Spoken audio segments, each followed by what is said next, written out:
Oh, but these two ones are really important. So the first one is tell me about yourself. Um, this took me a long time to realize what people were talking about with this, and I think I'm getting it. I hope I'm getting it here. So people are not talking about your hobbies and interests. That's not really what we are asking per se in the interview. So you have a limited amount of time. You only have, what, half an hour?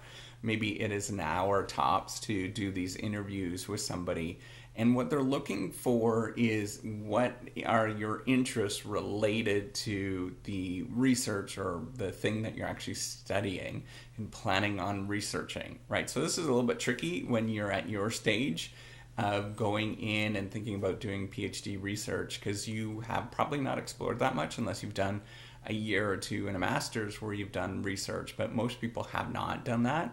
For me, I did an undergraduate research assistantship in polymer science and engineering, and then I also did I did a bunch of research in my master's, and so I kind of knew what I wanted, but not really. I completely changed later on in terms of who I am as a person, and I continue to change, and that's the whole research game. You should recognize that you do change and your interests change.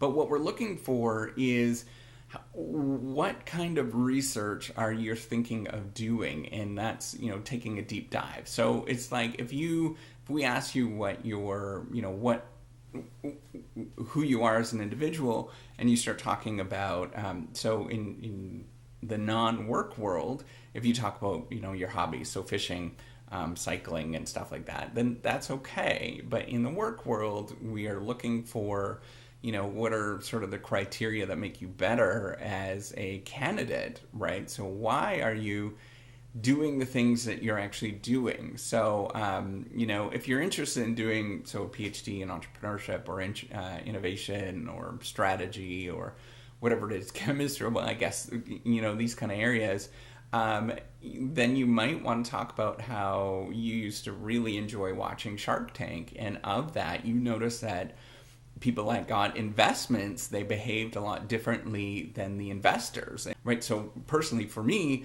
I'm not all that smart. I bombed out of many years of my primary schools, didn't do very well in elementary school, special ed, all that kind of stuff.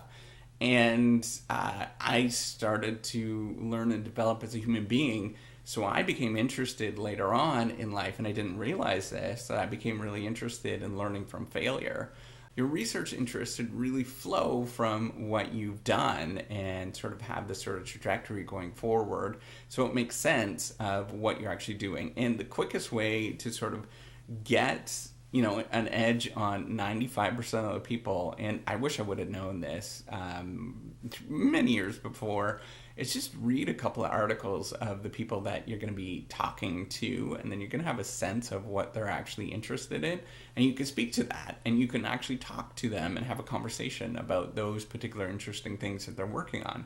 I personally am looking for people that have actually read my stuff, and they can speak to that, and they can say, I really liked what you've done, but I think we can improve this here. And it's really targeted, it's really specific, and it's going to really help you out with your interviews. And that's going to really, really do a good job. And it's going to resonate with the people that are interviewing you, and they're going to be like, oh my God, this person is amazing because they've read my work and they can actually carry on a conversation about the thing that they're doing. And we can sort of build on this, and I'm going to be super excited.